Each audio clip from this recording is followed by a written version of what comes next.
마라토너인 파우자싱이라는 사람이 있습니다. 그분은 원래 1911년생으로 108세입니다. 인도에 살면서 사고로 아내와 막내 아들을 잃었습니다. 큰아들이 사는 영국에 와서 살게 되었습니다. 아내와 아들을 잃어버린 절망감, 권태감, 또 고향을 떠난 외로움으로 견딜 수가 없었어요. 그런데 어느 날 주변을 뛰면서 조깅을 하면서 조금씩 극복을 하게 되어집니다. 결국 그는 89세가 되던 해에 런던 마라톤 대회에서 42.195km를 완주를 합니다. 그러면서 그는 계속해서 길 위에 뛰는 마라토너가 되었고 102세에 홍콩 마라톤 대회에서 10km를 완주하는까지 뛰었다는 것입니다. 지금은 유럽 전역에 방송되는 아디다스의 광고 모델입니다. 그는 말합니다. 나는 길 위에서 뛸 때가 가장 행복합니다. 사람에게 중요한 세 가지가 있습니다. 첫째로는 내가 누구냐에 대한 질문에 바르게 대답하는 것이고, 두 번째로는 삶의 자리가 어디냐에 대하여 정직한 대답을 할 수 있어야 되고, 세 번째는 그 자리에서 무엇을 하느냐입니다. 파우자싱은 그 세 가지 때문에 행복했습니다. 누구냐? 마라토너입니다. 어디에 있느냐? 길 위에 있습니다. 무엇을 하느냐? 길 위에서 열심히 뛰고 있습니다. 그래서 파우자싱은 가장 인생이 행복한 노년을 지나고 있는 것입니다. 나는 누구입니까? 나의 삶의 자리는 어디입니까? 그곳에서 무엇을 하고 있습니까? 이 한 해가 하나님이 주시는 새해가 되기 위해서 어떻게 해야 합니까? 그 세 가지에 대한 바른 대답이 있어야 하고, 대답처럼 삶의 걸음을 걸을 때에 가능하다는 것입니다. 저와 여러분에게 가장 중요한 정체성은 나는 하나님의 자녀입니다. 그러므로 우리가 살아가야 될 삶의 자리는 언제나 하나님 나라여야 합니다. 그리고 그 하는 일은 언제나 하나님께서 내게 맡기신 사명이어야 합니다. 본문의 말씀에 기록된 엘리야를 봅시다. 그는 예언자입니다. 하나님의 나라에서 하나님의 사명의 일을 감당을 잘 했습니다. 그리 시내가에서, 과부의 집에서, 갈멜산에서 예언자로서, 그리고 하나님이 주신 하나님의 나라에 있었고, 또한 그곳에서 그 사명을 잘 감당했습니다. 그런데 지금은 어떻습니까? 더 이상 예언자가 아닙니다. 하나님 나라가 아닙니다. 그러므로 전혀 하나님의 사명에는 관심이 없습니다. 오늘 스스로 정직하게 질문해 보시기를 바라겠습니다. 나는 누구입니까? 하나님의 자녀라는 분명한 대답을 할 수 있습니까? 삶의 자리가 하나님의 나라입니까? 가정과 직장과 사업, 그리고 교회에서 무엇을 하든지 내 삶의 자리가 하나님 나라가 되어 있습니까? 자기의 나라이지 않습니까? 그리고 그곳에서 무엇을 하고 있습니까? 나에게 맡겨진 모든 일이 하나님이 주신 사명이 되고 있습니까? 아니면 사명이 아닌 단순한 일로 끝나버리고 있지 않습니까? 야곱이 세계 메시아의 삶은 그 세 가지를 다 잃어버렸어요. 믿음의 조상이라는 것도 잃어버렸고, 하나님의 나라라는 것도 잃어버렸고, 사명 역시 잃어버렸습니다. 그러나 야곱은 위대했습니다. 딸 디나가 욕을 당하고 살육 전쟁이 일어나는 환경을 보고 그곳에서 일어났습니다. 그리고 베델로 올라갑니다. 그 일어나서 베델로 올라가는 야곱은 믿음의 조상의 정체성을 회복했습니다. 삶의 자리가 하나님의 나라였습니다. 그곳에서 하나님의 사명을 감당하는 일을 회복했습니다. 오늘 첫 예배를 하나님께 드리는 이 시간 일어나시기를 바라겠습니다. 엘리야처럼 동굴에서 바깥으로 나와야 합니다. 야곱처럼 세겜에서 일어나 베델로 가야 합니다. 다시 한번 오늘 예배를 드리면서 하나님의 나라, 하나님의 자녀라는 정체성을 분명히 하시기 바랍니다. 삶의 자리가 언제나 하나님의 나라가 되어지시기를 바라겠습니다. 그곳에서 하는 일이 모두가 다 하나님이 맡기신 사명이 되어지시기 바랍니다. 그때 이 2018년 한 해가 우리 개인과 삶의 자리에서 새해가 되는 역사가 성령으로 허락하여 주실 줄로 믿습니다. 그러면 하나님의 자녀로 하나님 나라의 사명의 길을 걸어가는 사람은 어떤 사람입니까? 우리는 요즘 사람을 만나면 하는 말이 있습니다. 새해 복 많이 받으세요. 참으로 좋은 말입니다. 우리 모두 새해에 복 많이 받으시기를 바랍니다. 그런데 우리가 그 말을 할 때 복의 뜻이 무엇입니까? 건강하라는 것입니다. 부자 되고 성공하라는 것입니다. 자녀들이 잘 되고 모든 일이 형통하고 마음도 평안하라는 것입니다. 믿음으로 사는 우리들 그러한 복을 받아야 됩니다. 올해는 그런 복을 다 받으시기를 바라겠습니다. 그런데 성경 말씀은 그 복을 어떻게 말하고 있습니까? 엘리야가 언제 복 있는 사람이었습니까? 언제 불행한 사람이 되어졌습니까? 엘리야는 하나님의 부름을 받아 예언자가 되어졌습니다. 하나님은 엘리야의 기도를 응답하시고 3년 6개월 동안 비가 내리지 않게 해주셨습니다. 물론 그 가뭄은 이스라엘 백성들이 우상을 섬기는 것에 대한 하나님의 심판이었습니다. 그때 하나님은 엘리야에게 이렇게 말씀하십니다. 그리 시냇가로 가라. 그 말씀에 그대로 순종합니다. 그는 그 말씀을 순종한 그리 시냇가는 혼자였지만 행복했습니다. 시냇물을 마시면서 하나님의 은혜로 까마귀가 날라줘 주는 음식을 먹으면서 그는 참으로 행복했습니다. 다시 하나님은 과부의 집으로 가게 하십니다. 그 말씀을 순종했을 때 역시 행복했습니다. 그리 시냇가에서는 홀로였는데 과부의 집에서는 교인이 2명입니다. 그곳에서 밀가루통과 기름병을 마르지 않게 언제나 채워줬습니다. 외아들이 죽었는데 살려주었습니다. 모두 하나님의 은혜였습니다. 드디어 하나님께서 명령하십니다. 갈멜산으로 가라. 거기에서 그는 드디어 바알과 아세라 선지자 850명과 제사 대결을 하게 됩니다. 그때 엘리야는 말씀에 순종하여 믿음의 용기를 가지고 하나님께 기도드렸습니다. 참으로 행복했습니다. 하나님의 응답의 역사가 일어났습니다. 그곳에서 850명의 우상 섬기는 선지자를 모두 제거했습니다. 말씀의 능력이 역사한 참으로 행복한 곳이었습니다. 그리스도인의 복이 무엇입니까? 말씀이 복입니다. 말씀에 순종하는 것이 우리의 복입니다. 우리가 잘 아는 시편 1편 1절과 2절의 말씀의 내용이 무엇입니까?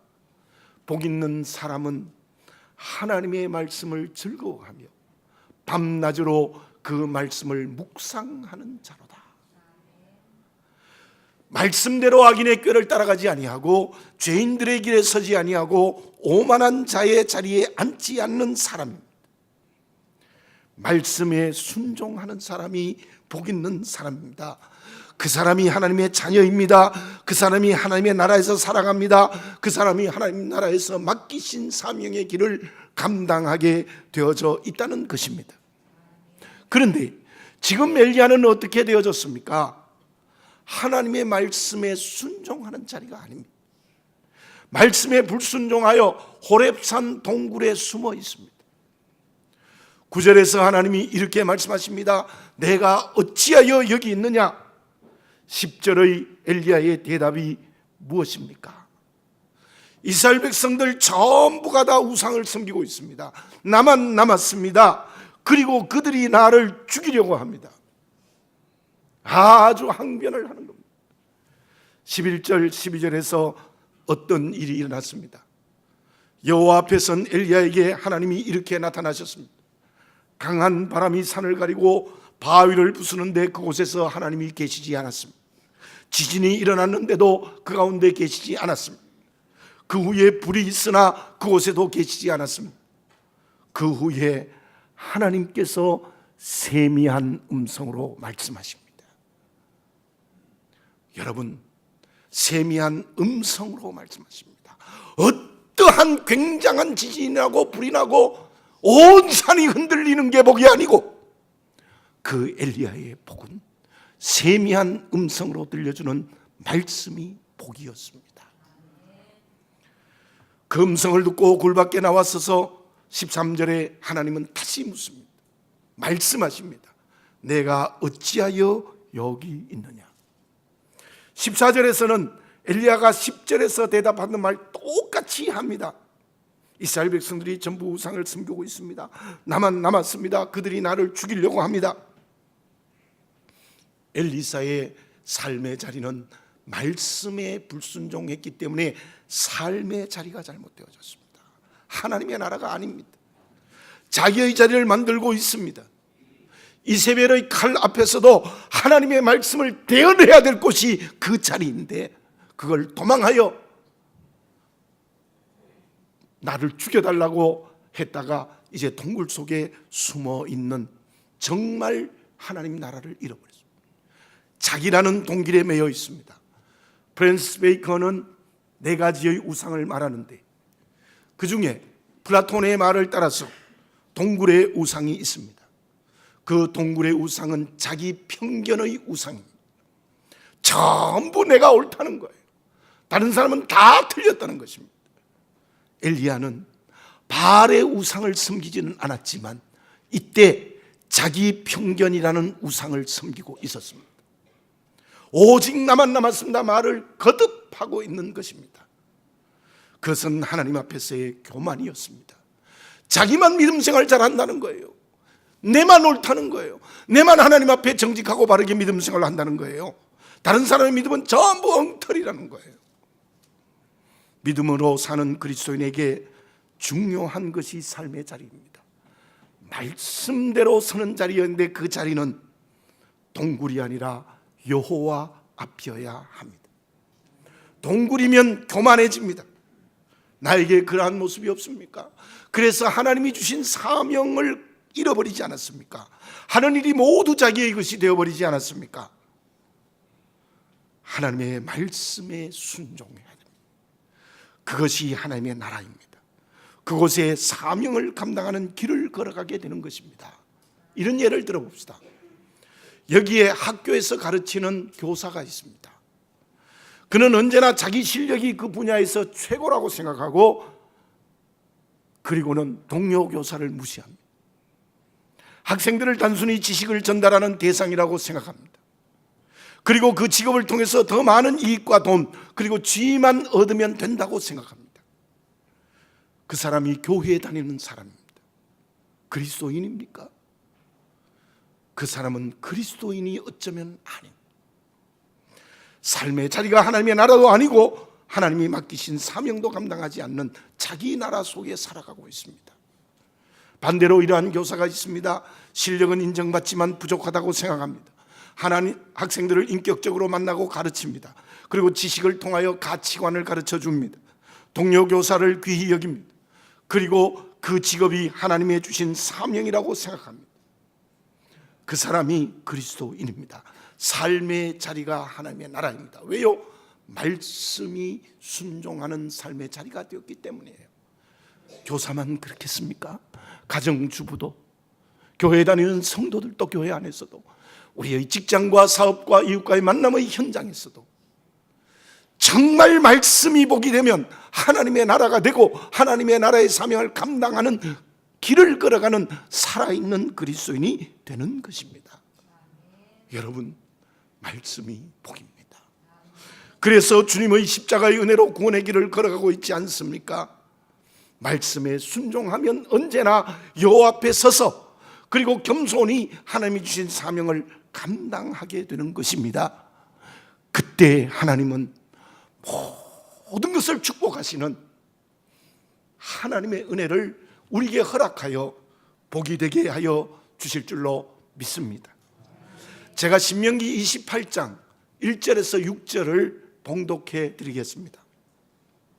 내가 내 하나님 여호와의 말씀을 삼가 듣고 내가 오늘 내게 명령하는 그 모든 명령을 지켜 행하면 내가 하나님 여호와께서 너를 세계 모든 민족 위에 뛰어나게 하실 것이라. 내가 내 하나님 여호와의 말씀을 청종하면 이 모든 복이 내게 임하며 내게 이르리니 성읍에서도 복을 받고 들에서도 복을 받을 것이며 내 몸의 자녀와 내 토지의 소산과 내 짐승의 새끼와 소와 양의 새끼가 복을 받을 것이며 내 광주리와 떡반죽 그릇이 복을 받을 것이며 내가 들어와도 복을 받고 나가도 복을 받을 것이니라. 아멘. 그러면 말씀이 복이 되는 사람, 그로 말미암아 삶의 자리가 하나님의 나라인 그리스도인은 하나님께서 어떤 삶을 살게 하십니까? 알렉산더가 페니키아 모든 지역을 정복했는데 유일하게 테베시는 정복하지 못했어요. 고민을 하고 있는데 한 부하가 이렇게 말했습니다. 폐하, 이달 30일 안으로 정복할 수 있습니다. 그랬더니 주변의 신하들이 소리를 지릅니다. 아부하는 소리 하지 말아라. 오늘이 30일인데 어떻게 오늘 안으로 그 테베시를 정복할 수 있다는 말인가? 그때 알렉산더가 유심히 그 부하의 말을 듣고 이렇게 명령했습니다. 여봐라, 달력을 가져오너라. 달력을 가져왔더니 31일 23일로 고쳐라. 그래서 31일 23일로 고치고 돌격 출발을 하고 드디어 30일 안에, 고친 날의 30일 안에 그 테베시를 정복했다는 일화가 있습니다. 그 이야기에서 무엇을 볼 수 있습니까? 알렉산더는 내일이 닫혀 있지 않습니다. 달력을 고쳐서라도 내일을 열어 젖히는 사람입니다. 다시 말씀드리면 희망을 가지고 내일을 여는 사람이 알렉산더였고, 그래서 그 당시의 세계를 정복해 나갔던 것이죠. 말씀에 순종하는 복된 그리스도인은 어떻게 사는 사람입니까? 내일이 열려있는 사람입니다. 다르게 말씀드리면 하나님이 내일을 열어주십니다. 절대로 하나님이 내일을 닫지 않고 계속해서 하나님이 내일을 열어주시는 거예요. 엘리야를 보십시오. 갈멜산까지는 내일이 열려있는 믿음의 사람이었습니다. 하나님께서 말씀하신 대로 순종했더니 하나님이 능력으로 내일을 열어주신 것입니다. 그리시네가에서 먹게 해주셨고요, 과부 집에서 살게 해주시고 아들을 살려주셨고요, 드디어 갈멜산에서는 850명의 바알과세라 선지자를 제거하는 능력 주셨어요. 보세요, 이 엘리야가 참으로 복된 말씀에 순종하여 하나님의 자리에 있었더니 하나님이 내일을 척척척 열어주신 거예요. 그런데 오늘 본문의 말씀에 나타난 동굴에서 바깥에 나왔을 때 하나님이 엘리야에게 어떤 말씀을 하고 있습니까? 15절, 16절, 17절에 이런 내용의 말씀입니다. 너는 이제 일어나서 하사엘에게 기름을 부어 아람 왕이 되게 하라. 예후에게 기름을 부어 이스라엘 왕이 되게 하라. 엘리사에게 기름을 부어 너를 잇는 예언자가 되게 하라. 무슨 말씀입니까? 그들을 통하여서 바알의 우상을 섬기는 자를 심판하는 내 일을 너를 통해서 마지막으로 하겠다는 하나님의 음성입니다. 무슨 말씀입니까? 너가 내 말씀을 다시 듣고 나가면, 세상으로 가면 너의 내일을 열어주시겠다는 하나님의 약속의 말씀이지 않습니까? 동굴에 있지 말고 세상으로 가라는 겁니다. 역사의 현장으로 가라는 겁니다. 이 삶의 현장으로 가라, 이웃에게로 가라는 겁니다. 그러면 내가 책임지고 너를 내일을 열어주겠다는 하나님의 약속의 말씀입니다. 그리고 이렇게 말씀하십니다. 18절을 봉독해 드릴게요. 그러나 내가 이스라엘 가운데 7,000명을 남기리니 다 바알에게 무릎 꿇지 아니하고 다 바알에게 입맞추지 아니하는 자니라. 물론 그 말씀은 엘리야의 교만을 깨뜨리는 말이다. 나만 그랬는데 7천이 있다는 것은 교만을 깨뜨리는 말씀이기는 하지만 뿐만 아니라 엘리야에게 희망을 주시는 겁니다. 7천 명이 있어. 다시 말씀드리면 이 엘리야의 내일을 능력으로 열어주시겠다는 약속을 하고 계십니다. 오늘 주시는 하나님의 말씀 앞에 겸허히 섭시다. 자기라는 동굴에 갇히면 내일은 닫혀져 버립니다. 아무리 말로 새라고 해도 이 새는 전부 닫혀버리고 마는 거예요. 자기라는 동굴에서 성령으로 자유하시기를 바라겠습니다. 말씀에 순종하여 하나님 나라에서 하나님의 일을 하고 사명을 감당하면 하나님이 문을 열어주신다는 거예요. 열어주신다니까요. 이 새해가 진짜 새해가 되기 위해서는 하나님께서 계속해서 우리에게 내일의 문을 열어주세요. 어떻게 하면요? 말씀이 복이 되면. 그래서 하나님의 나라가 되고 그곳에서 하나님의 일을 하면. 그게 그리스도인의 희망입니다. 그게 그리스도인의 희망입니다. 그렇다면 우리에게 내일이 열려지기 위해서 필요한 덕목이 있습니다. 그것이 무엇입니까? 저는 개인적으로 본문의 말씀을 이렇게 이해할 수 있다고도 생각합니다. 외형적으로는 지금까지 제가 말씀드린 대로 엘리야의 불순종의 원망입니다. 그런데 자세히 본문의 말씀을 읽어보면 엘리야는 자기 마음에 있는 것을 그대로 고백하는 거예요.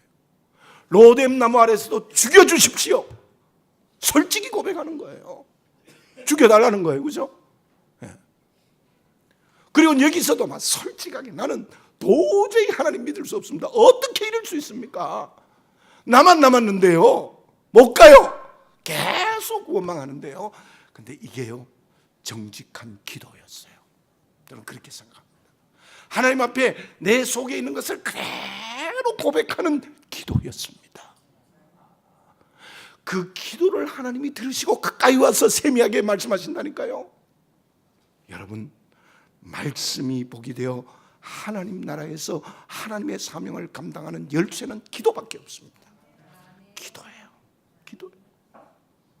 그래야 내일을 열어주시고 그래야 하나님께서 이 해를 새해가 되게 해주신다는 믿음을 가지시기를 바라겠습니다. 제가 신학원에서 시편을 강의하기도 했는데요, 그 시편을 읽으면서 제가 참 고민이 된 게 있어요. 다윗의 기도가 제일 많은데 어떤 데는 보면 이상해. 다윗이 막 원수를 갚아주시고 원수를 죽여주시고 막 이렇게 얘기해요. 시편 6편에 보면 이런 말이 있습니다. 주의 진례로 나를 경계하지 마시옵소서.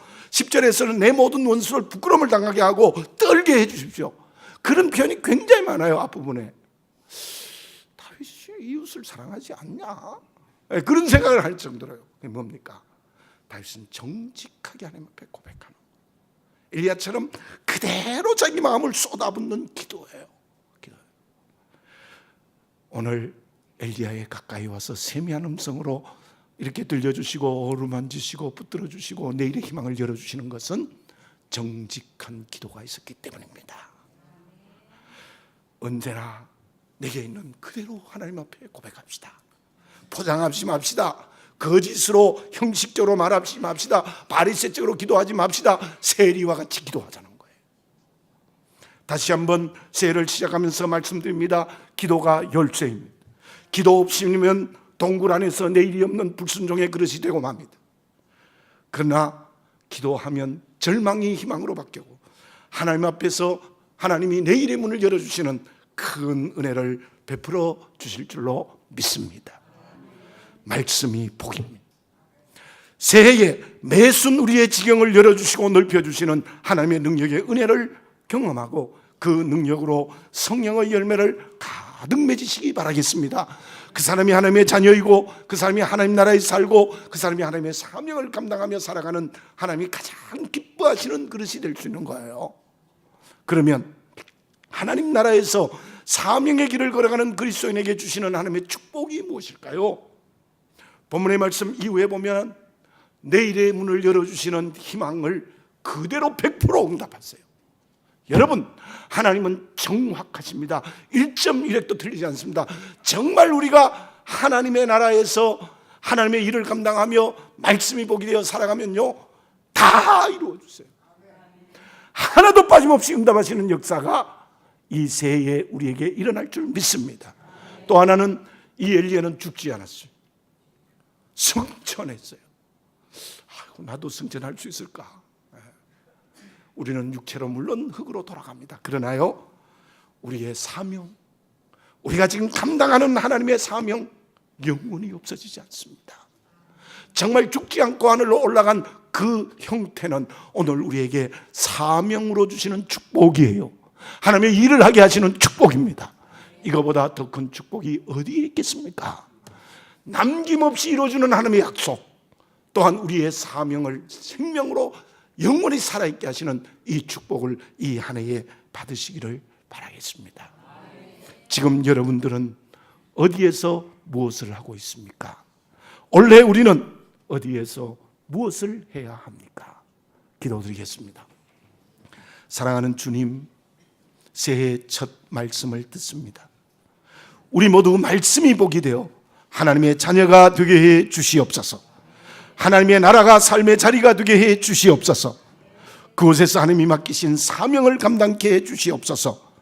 그때 하나님께서 우리의 희망의 내일을 열어주시는 응답이 낱낱이 이루어지고 우리의 사명을 영원하게 해주시는 축복을 허락하여 주실 줄로 믿습니다.